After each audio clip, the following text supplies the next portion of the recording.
Hello everyone, it's Angelos from juststartrek.com and today I'm joined by Paddy. Live long and prosper.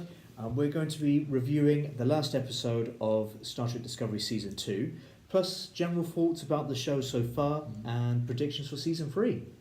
Before we start, you'll notice I'm wearing a different hat.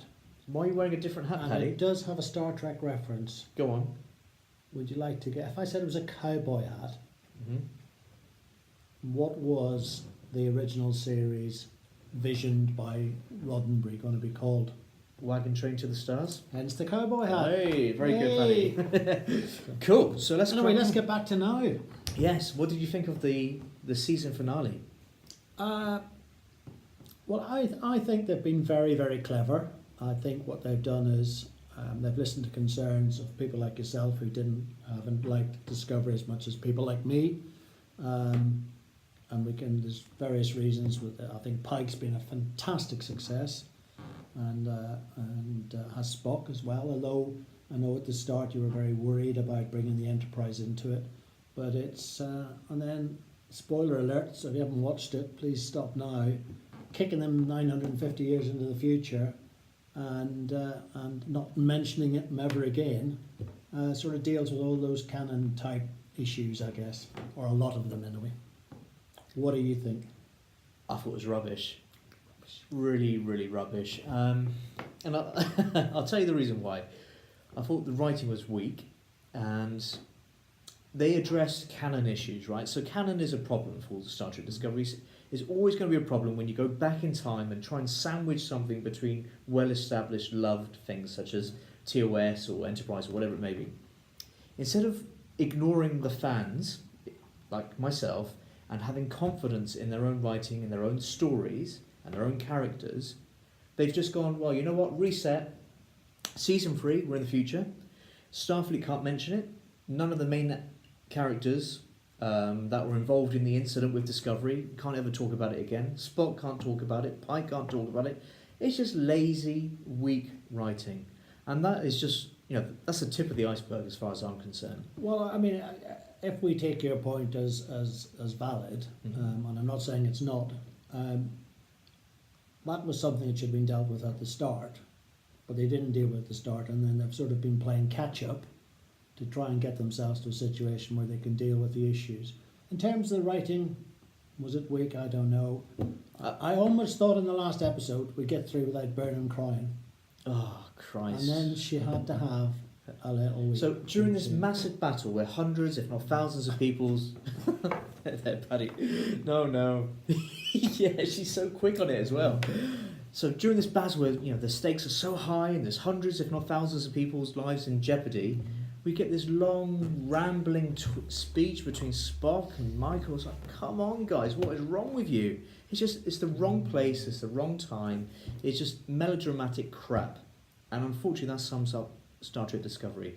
And look, for the guys out there who really love Star Trek and Discovery, it's nothing against the actors. They do a great job with whatever they get. I feel that the writers are the weakest point of the show. There's a lot of money that's been spent with Star Trek Discovery. You can see it in the special effects, in the sets, in everything. But they seem to have... Boy, they went over the top on the special effects. Well, yeah, we'll come to Yeah. that in a second. But it's almost like they cheaped out on the writers. And sorry, guys, you just have dropped the ball massively. And I count maybe 2 episodes in all of Season 2, which are decent Star Trek episodes. And the first one was the church episode, with Pike speaking to that guy, and they had the Prime Directive conflict. And the second one was when Saru went back to his home planet and they caused almost an insurrection kind of thing, a revelation, shall we say, of the indigenous folk, and they'll realise actually they're the oppressed, or they were the oppressors. I thought those were really good Star Trek stories. The rest of it, absolute fluff, crap, filler, melodramatic rubbish. Oh God, it does my head in. And I've reached a point now, Paddy, where this is Star Trek Discovery, okay? It's either take it or leave it. It's not really going to change, I feel. I'm still going to watch it. I want it to get better. I want to support it because I love all things Star Trek. But I find myself really struggling with this. And Kurtzman and the writers, I feel, are responsible for this. I feel that history will look back at Discovery and see it as a very weak entry in the whole Star Trek franchise. But please, I welcome your counterpoint because I respect you. You're an intelligent person. What am I not seeing or appreciating with Discovery? Well, going back to my cowboy hat, the cavalry didn't come to the rescue, but the Kelpians did. Yeah. So, thanks, sis. That was good. Thanks for turning up. Well, I think if we go back to the whole season, the Enterprise turning up obviously generated a lot of interest, even though it was broken down. But hey, us engineers, that's what we're there for. We fix things, even when you have half your bridge blown off. So that was good. There was a lot of concern about where it fitted in the canon. But if we just deal with those two characters, Pike and Spock, Pike, I think without doubt, has been a tremendous success. Now, is he a success, Paddy? Although I like the actor, I think he's very good. Anson Mount did a tremendous job. Yeah. Is he a success, and the fans are crying out for a Pike-led series, Yeah. only because the rest of the Discovery crew are so weak? Well, I mean, obviously the actors, both those actors are great actors, but I think their parts were well written, despite what you might think, and it fits into canon. You know, so again, that sort of slightly goes apart against your argument. I can understand the Discovery bit in canon, but they did exist before the original series, and they were together on Enterprise way before Kirk turns up. But I think Pike in particular it brought a real calmness and authority to the role. Nice to see the proper colours back on the bridge. At least we know we can't have those colours in the 950 years in the future. Indeed. Because I guess that'll be wasting replicator resources. Which is a bit Voyager-like, isn't it? Well, it is. Well, it could be a Voyager. Well, kick it off into the Delta Quadrant. Yeah, it's see what happens. It's a Voyager, but in time. Yeah, isn't it? It's then flung out to the far edges of time. I think that was good. We never saw 7 Red Angels, did we? No. So why not make it 5? You know, Yeah. They're going to save 2 on the budget. I mean, yeah, that whole flashback sequence where Michael had to go back and so, oh god, And it was her all along. Yeah. Apparently. Yeah. If I read it right. A couple of things. Well, if I can go back to all the strengths. strengths. The Kelpian episode, I think there were some very good episodes in there. I don't get the whole Tyler thing, but it appears he's now in charge of Section 31. So you got the Klingons basically in charge of your top secret, no one knows about it, undercover Not quite operation. sure that would work in real life, Paddy, to be fair. It's like the I don't Russians know. being in charge of the CIA. Well, aren't they? Ooh, controversial. Mueller doesn't say so apparently for you Americans. But, for us it's a yogurt over here. Mueller, yeah. So it's good. I think there was some. I think Leyland was quite good. I liked his character. I like Giorgio. Of course, another possible spin-off series, except they've kicked her into The future. the future as well. So I'm not quite sure that's going to work. Certainly wouldn't be with her in charge within it. I mean, that's when they were being interviewed at the end. That character in close-up looked a bit like Leyland, didn't he? Which one? Right. Yeah. There was sort of shots from here. Wasn't Yeah. there?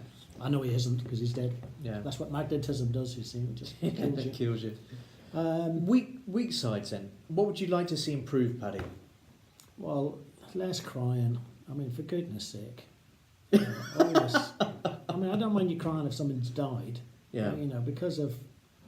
Oh, I could do less of that. Yeah. It's hyper emotional, isn't it? Yeah. It is. Yeah. Can I air a couple more grievances? No, please do. Okay. I've got another couple of parsecs. So, Tilly, my favourite character, who I just she does my head in. I don't get it. She just drives me mad. Whenever I see her in her silly little quips, they're neither cute nor they're funny, and I just don't see them being a realistic addition on a military bridge, right? Talking of military, but she did have a connection with the Queen. yeah, and the Queen was written as if she come from some kind of Hollyoaks drama. But it's interesting about the Queen because she was one of the shorts. Yeah. So, that makes me think that they had worked out the whole season what they were going to do, built in these shorts. Not all of them were particularly well. Obviously, two of them are relevant, the other two less so, not at all.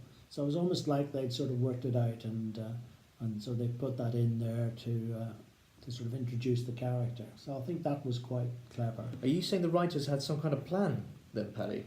Well, it must have done. Oh, Christ, that's a surprise. But I mean, Harry Mudd didn't appear, did he? So No, well, yeah. and the other guy with disco. I did like the fact that when he beamed Lorca into space during the multiple deaths, Yeah. I thought it was hilarious. Yeah, Yeah. it's a dark sense of humour. And the new engineer. I like her. Do you? Yeah, she's what you need. You need something a bit quirky. I just find it really disrespectful. I know it sounds a bit funny because I know it's make-believe, but the way that she spoke to Captain Saru Yeah. in the turbolift, up your ass or whatever it was, sir, it's not funny, it's disrespectful. Could you ever... Well, you need a few. You know, we're down in the bilges getting dirty. You know, and you're up there. You know, seeing all the stars and all the nebulae. I don't know. And doing all the grandstanding. You know, we're the guys down there with their inches. Yeah. Doing stuff. I mean, from my own experience in the military, you get people like that, and they do it tongue in cheek, and as long as it's done tongue in cheek with no malice, you know, and you're good at your job, you'll get away with that sort of thing. I mean, we haven't seen a lot of her. I mean, obviously she can charge time crystals, you know. As you do. Can't we all? Yeah. I wish I could hardly charge my iPhone on occasions. Yeah. So I think she'll obviously come into her own because they're going to be 950 years in the future. Mm-hmm. There's, I don't know, will Starfleet exist? You know, will they actually end up in a region of space where Starfleet isn't existent? Will it be a Voyager situation where they have to sort of make do and hopefully they won't make the mistakes that Voyager did? So last year, during the first season, I Yeah. think we had a video together. We talked about predictions for the future, and one of the things I asked, and it's like a request, shall we say, of what a future Star Trek series could be, and that is a few hundred years in the future, where Starfleet isn't as strong as where it used to be. It's like the declining age of the Roman Empire, shall we say. You know, their principles are being challenged all the time. The barbarians are knocking out the gates. I think that could make a really interesting series because, like, Janeway she was pushed countless times to adhere to the Prime Directive and Starfleet's principles, even when everything was falling apart. That could be a great series. I feel that Discovery could turn it around in season 3, but they really need to get a grip on the writing. The dialogue, the stories. You've got a whole universe out there set 1,000 years in the future. I think that could be a really great way to discover new stories, new ideas, new races, new politics. Make it really great, interesting Star Trek. Well, they certainly don't have all the legacy issues of canon to deal with, so there's no reason why they shouldn't make that work. Yeah. I don't know. I don't think anyone knows really what that direction's going to be, but apart from the fact it's 950 years in the future. We'll have to wait and see. Season 3, next year, presumably. Did you notice the Montgomery Scott, a very good colleague of mine, I don't know if you remember, but when he went back to LA, he invented transparent aluminum, or as we would say, aluminium.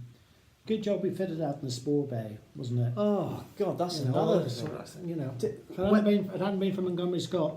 Yeah, what about that? The torpedo Yeah. and Admiral Cornwell's heroic sacrifice. And did you notice just when she was about to die, she had this epiphany of the future? It's just this, amazing how they always seem to know something, which is almost psychic.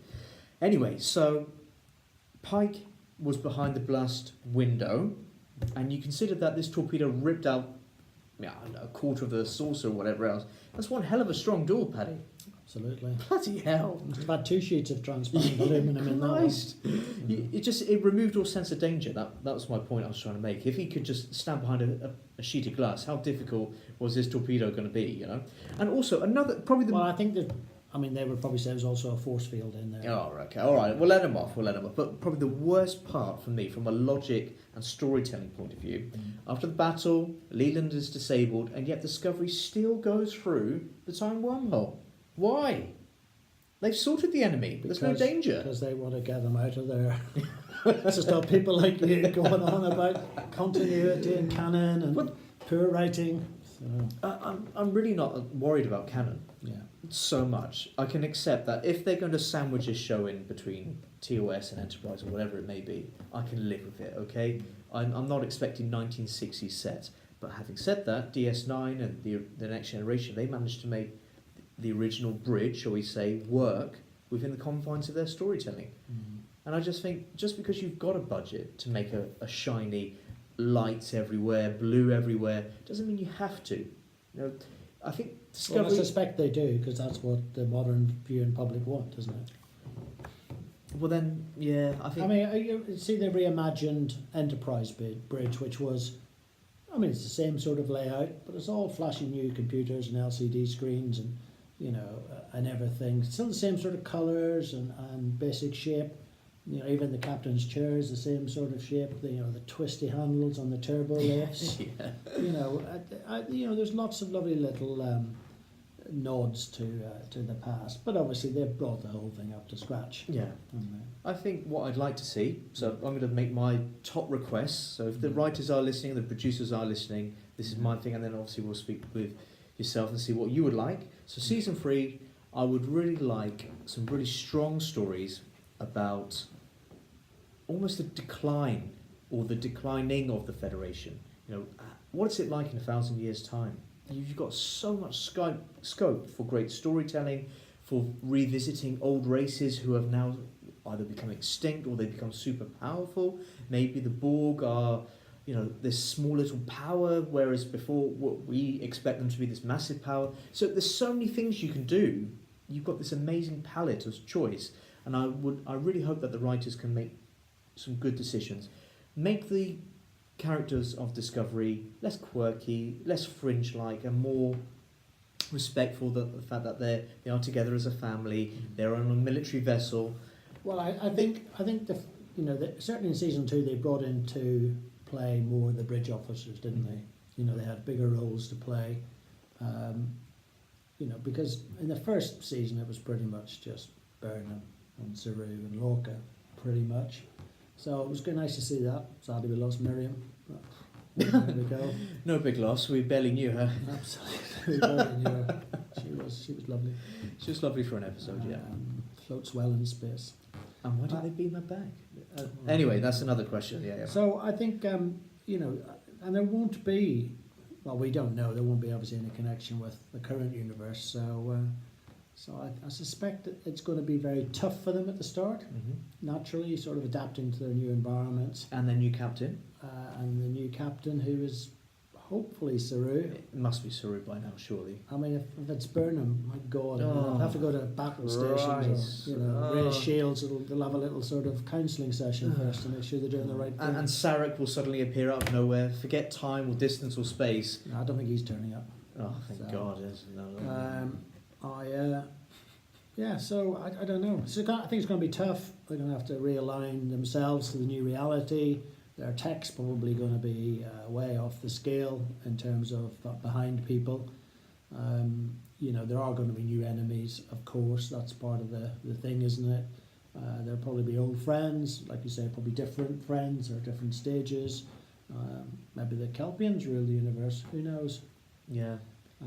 Well, it's a small universe and everything revolves around Michael, and I say that with a lot of sarcasm, so I'm sure we're going to bump into sort of hoping her mum's not there. Oh, well, I'm sure she'll pop up now and again because the whole universe revolves around Michael. We've got two red angels yet.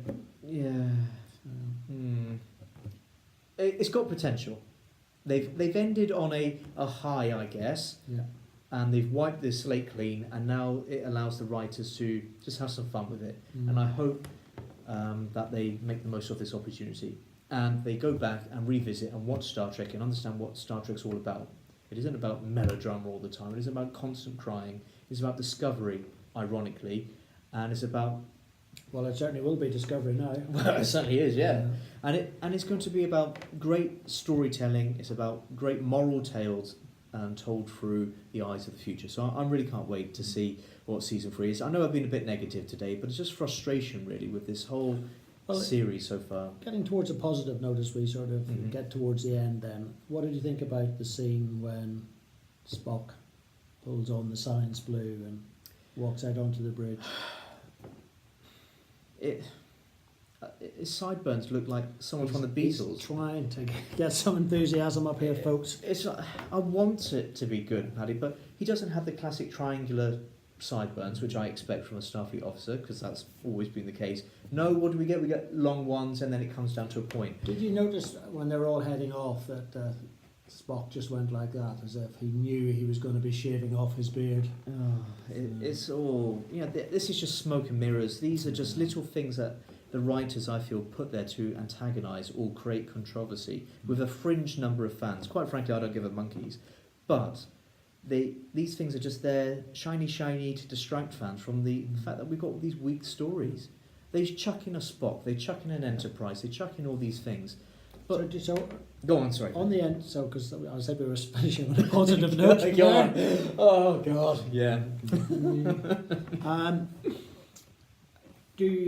What would you think if there was a spin-off Enterprise series, say, when Discovery ends? Okay. I think that could be quite good. I feel Anson Mount could be an amazing captain if he was given the right material to work with. Now, he's been working with okay material, shall we say, and he's done a very good job. You've got number one there. I feel that she was underutilised massively. She's a talented actress. I know she ate her burger. But not unexpected, because she was off with the Yeah. Enterprise. You know, But making sure they had their weapon I upgrades. don't know. I think maybe it's caught the studio by surprise, and maybe they're looking at it going, let's run the numbers, will this work for us? Will it dilute Discovery? Will it dilute Picard? Will it dilute the cartoon series? Will it dilute the potential Section 31? So there's lots and lots of different things going on right now, and I just think the writers and the producers got to be very careful not to water down what Star Trek is. Well, I think we want to avoid, personally, I think we want to avoid the saturation of series running at the same time. I think you get one out of the way and you start another one. So, get Discovery out of the way and start Enterprise, the prequel. It's a funky name, isn't it? Enterprise, the prequel, yeah. And then you go and have Picard running, which by all accounts is going to be like a 10-hour film. Yeah. So that's going to be a sort of a start, middle and end type thing. I want it to be good, Paddy. The Picard series, trust me, I really want it. Like many thousands of fans out there, we have high hopes for it. I just feel that if the writers are anyway connected with Discovery, and that's their level of output and the quality, then God help us all, we are going to be very disappointed.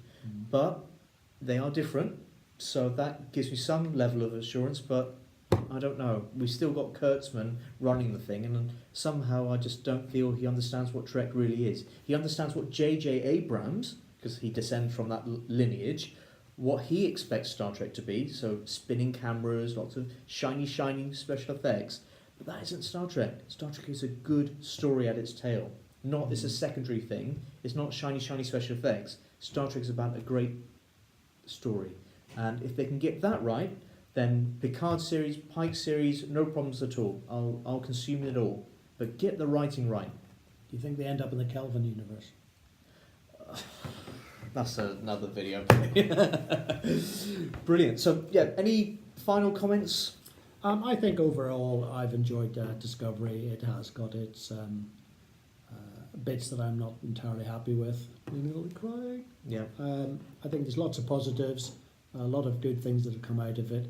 It's impossible to put a series in there and for it to be perfect. So I think they've done all right with it. They certainly rescued it from season 1, although I enjoyed that. I looked at that as a standalone sort of thing. I know that obviously it's tied into canon. And season 2, I looked at it as a continuation, certainly much better, without doubt, better than season 1. But then Next Generation was rubbish in the first season, wasn't it? But I can't see Discovery running for 7. Ooh, that's interesting. And that's coming from a fan.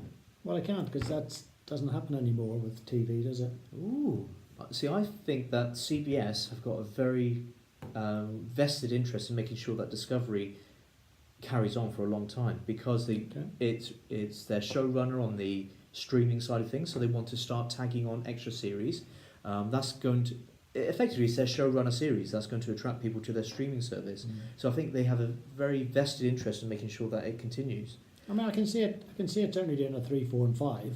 But that depends on season 3, doesn't it? Yeah. If it gets I wonder what freed of its shackles, if it can become something. I can see five seasons coming out of it. But then there would be another Star Trek series running along, like Picard, or Section 31, Or the cartoon. or the cartoon, or even Pike. You know, after Yeah. a year and a half, 2 years, something like that. Or maybe even... Because they only made 14 episodes, didn't they? Yeah. So it's not a lot of episodes in terms of historically Star Trek shows. So they cost a lot. They do. Mm-hmm. And yeah, the special effects may be great. Just two things before we wrap up. First of all, it was great to see Wally come out of the saucer section. Did you see all the little family of Wallies? Absolutely. Don't know what they did. I think they're repair droids or something. Well, we've been working on that for a while. So Thanks, Paddy. we see you won't see it, but there's a crack there, so we just fill it with stuff. Thank God we got We Wallies. call it space stuff. Yeah. So can't tell you what's in it. Secondly, I really enjoyed seeing the two-pronged phaser again, as opposed to pew pew pew pew, which we inherited from J.J. Abrams, and I thought that was really cool. Yeah. So let's end on a positive. That's our view on season 2 of Discovery and the finale, and our predictions for season 3. We'd love you to comment away. Let us know what you think of Star Trek Discovery so far. We'd love to engage with you, and maybe I'm missing something, maybe Paddy's missing something. Either way, write in, let us know. Thanks for listening. I'm Anglos. I'm Paddy. And see you again on the next exciting episode of JustStarTrek.com. Live Cheers, long and guys. prosper. Live long and prosper.